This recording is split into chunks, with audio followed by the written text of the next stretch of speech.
high over the desert and approximately over Albuquerque, New Mexico.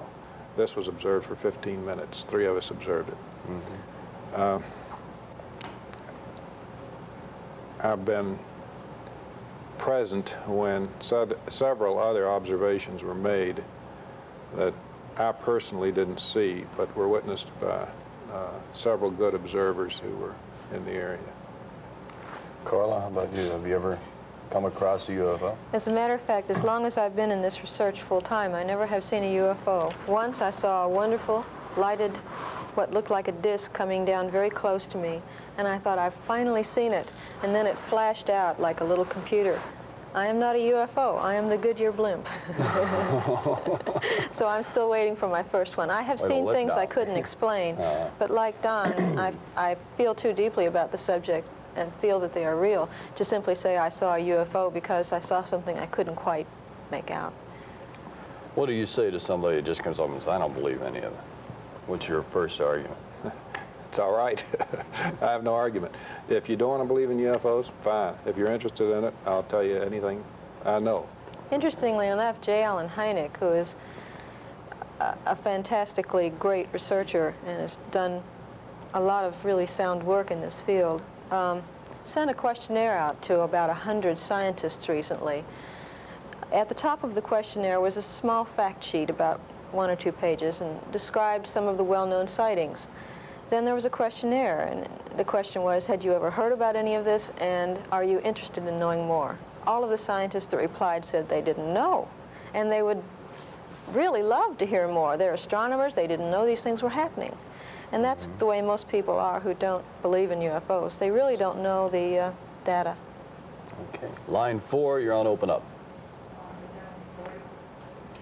Sorry, we can't hear you. Could you ask it again, please? Yes, I was wondering if, you know, if somebody in your...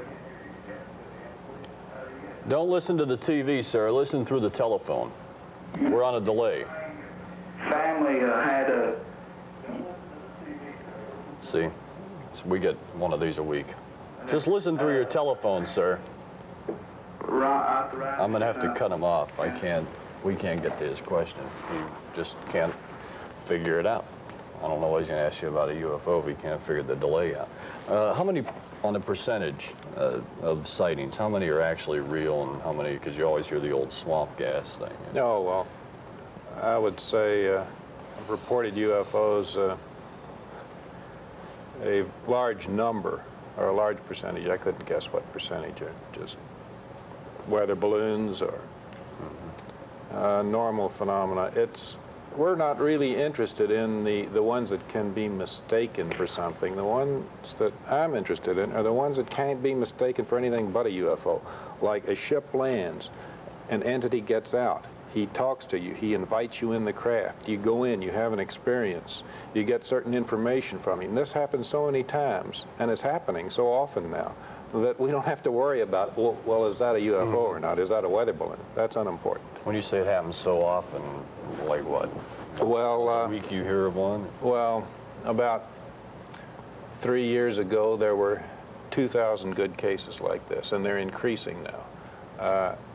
I get information from all over the world, and every month we have several of these cases. Now, if you didn't know anything about UFOs, a lot of these cases would seem totally ridiculous. But after building up intelligence, this is just like working as a detective or an intelligence officer in the military, you build up your intelligence.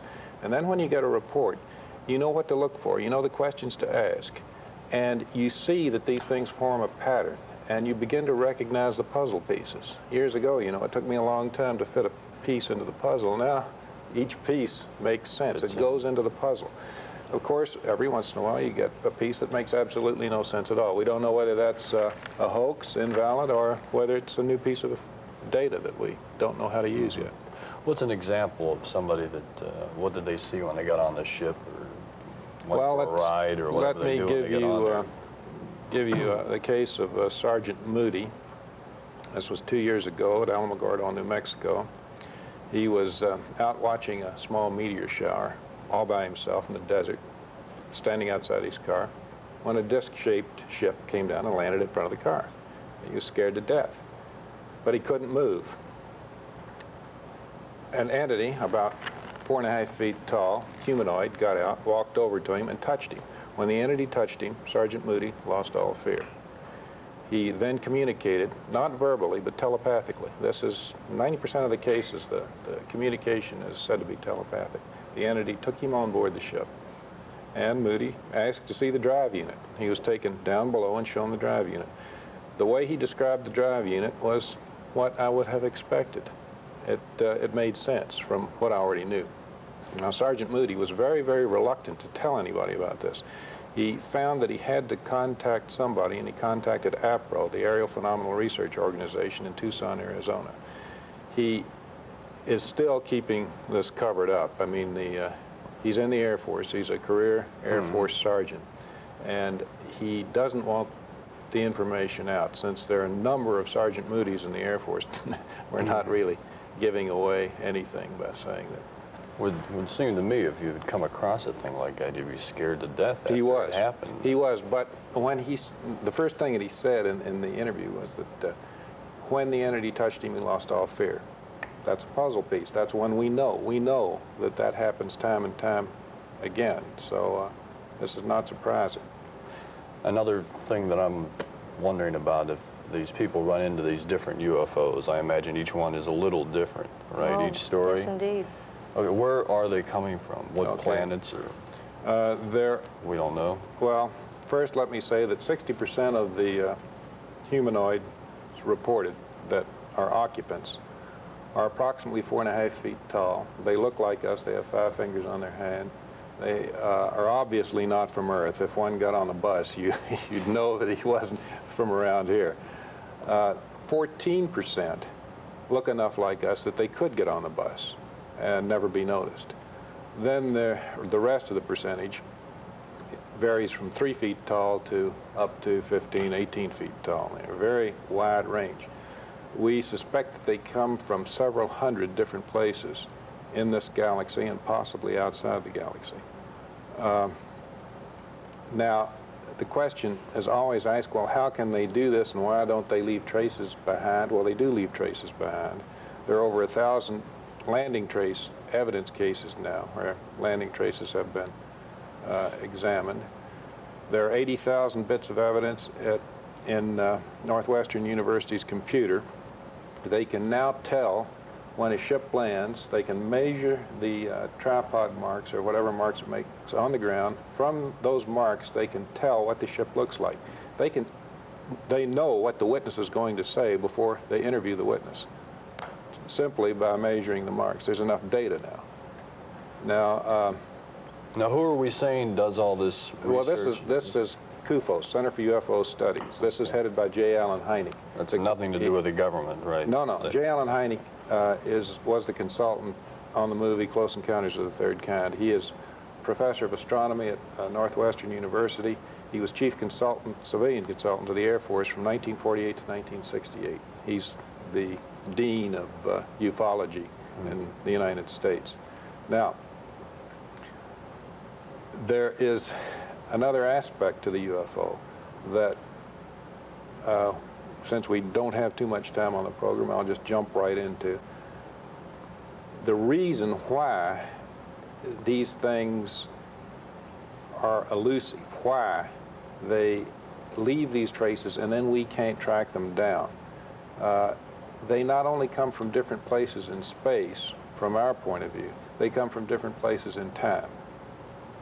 That is, there are more dimensions to time that are recognized by our contemporary society. Physics, our modern physics, is recognizing this. It is definitely recognizing that there are more dimensions in time than we recognize normally.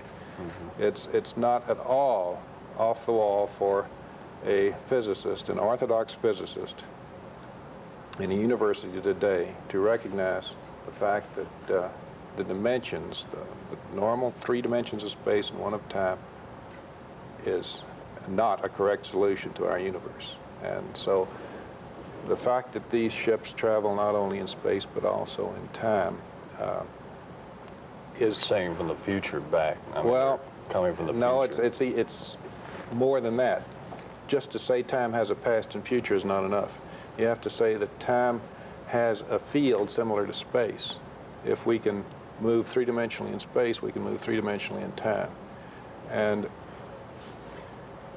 the craft have been photographed in such a way that evidence indicates that they are time travelers, that they are able, as far as we're concerned, to travel the entire width of the galaxy in 0 time, as far as we're concerned.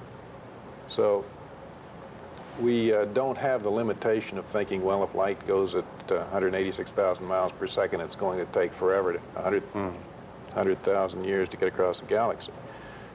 We don't even have to worry about them coming from another galaxy if this theory is correct.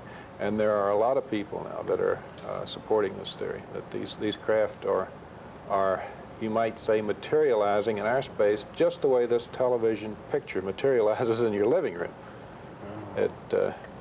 And see, at the same time, there are other channels. I mean, you have to face that at this station, that there are other channels. We didn't know. And, well, I thought you might, but we're sitting here, say, on one channel, Right. and there are other So in other realities, words, there other might be fields of one- space-time. One sighting, say, in Arizona from one period of time, Well, say this and there would be thing. another one in New York. Say, No, from I'm another not period. saying that. Oh, I'm okay. saying that something appears into our reality and disappears. This is so often reported in a UFO sighting. What's happening is simply switching channels. It's coming into our channel of existence, if you will, and then leaving it. I promise the phone callers we're going to get to you, but first we got to take a break and we'll be back. We're talking about UFOs, a lot of questions, a lot of calls. We're going to get them right after this.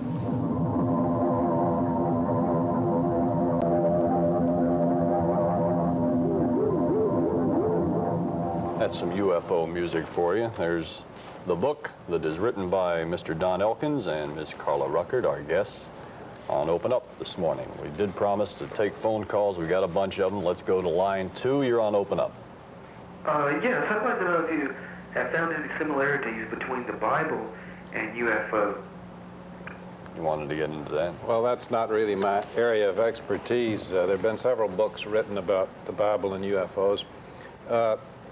We have done an extensive investigation of the communications, allegedly from UFOs. Most of the communications have to do with what you would normally call religious concepts. They support quite a bit in the Bible, and I believe they explain quite a bit about some of the things that we don't really understand about the Bible.